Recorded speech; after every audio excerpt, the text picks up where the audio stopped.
Yeah, Leela! Yeah, Leela. My name is Leela Ting.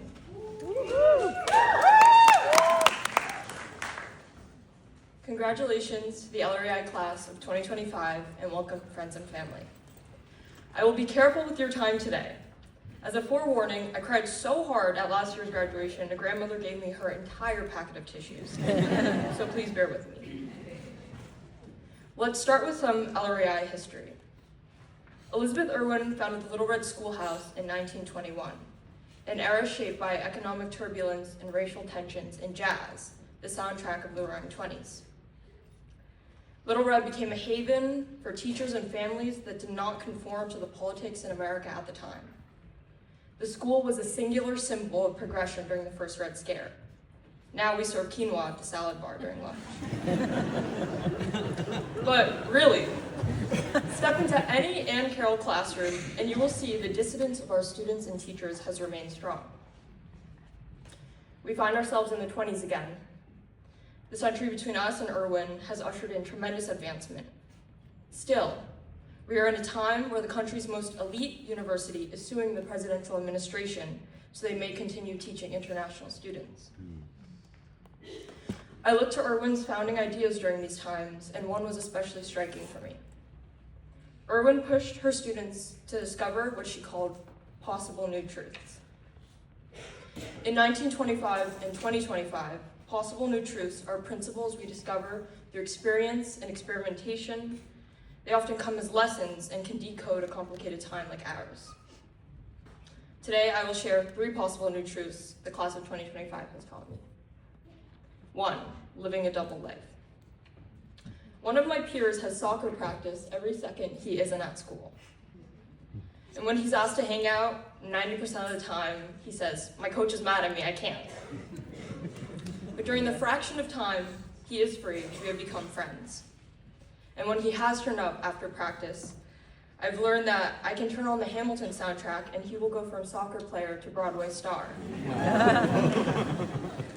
Once, he ended up singing Dear Theodosia, rocking a phantom baby with a tear rolling down his cheek. Sorry for exposing you. But it's important to see that he is not one or the other. What makes him human is that his many passions exist in him all at once. And I've seen this trait among my other peers. A basketball player with a tremendous talent for the theater, a scientist who can name as many sharks as rap songs, and a boxer who spent 4 hours a day studying physics during senior project. Woo!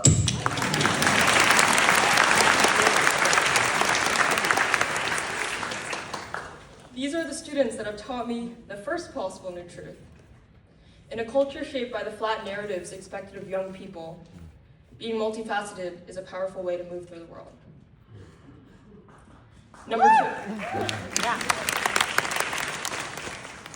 Number 2, lunchtime. 2 months ago, I brought a small chess set to school and set it up during lunch. Many claimed to be nice with it and were eager to go head to head. Some of us struggled, a sophomore laughed at me. But what fascinated me was the energy with which those that had never played chess brought to the game. These were young people in a generation typecast as technology-addled and apathetic, who are learning the rules, deploying strategies, and binge-watching YouTube videos of Magnus Carlsen destroying chess hustlers in Washington Square Park down the street. I woke up in the night a few weekends ago to hear some friends laughing. They had blundered their queen in an online game against a player from Brazil. Not only were they connecting as they sat next to each other, but they were working on a puzzle with a stranger across the world. This is another new truth I learned from my class in an often disconnected climate. There will always be a puzzle for us to solve, another opportunity to make invaluable connections. Number 3, a new government. In the wake of DEI discourse last year, I stepped into room 107 in my role as Director of Community. I saw that in a predominantly white institution, 6 of 7 of the seniors on student government were people of color.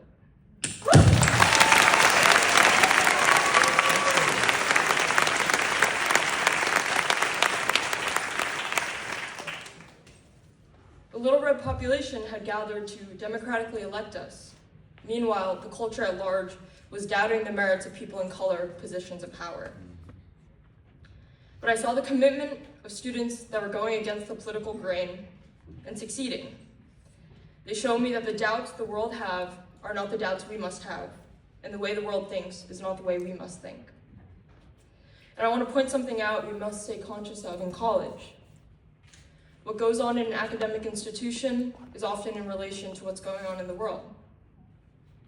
But don't let the world shape your schooling, let your schooling shape the world.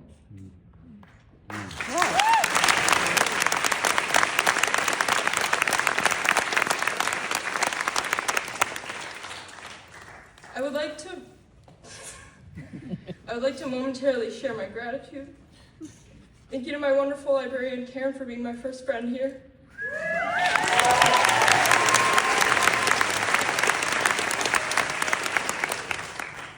Thank you to Anna Gonzalez, Brian McCabe, Freddie Rowell, and Ann Carroll for being examples of the mentor and thinker I wish to become.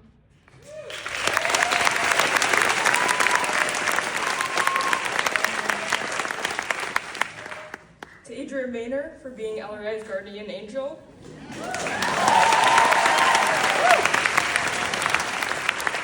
And to my beautiful friends who always dance with me. And most of all, my mom and dad for the love you've given me and only grounding me 5 times.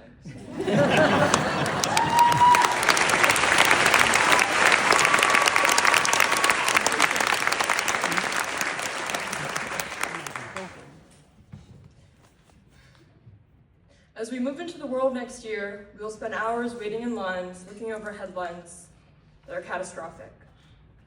And we could fall into the default life without living, concrete and unexamined. But I urge you not just to look at the world, but at each other. And Elizabeth Irwin would be happy to know there are many possible new truths we have shown each other and many more to come. Thank you.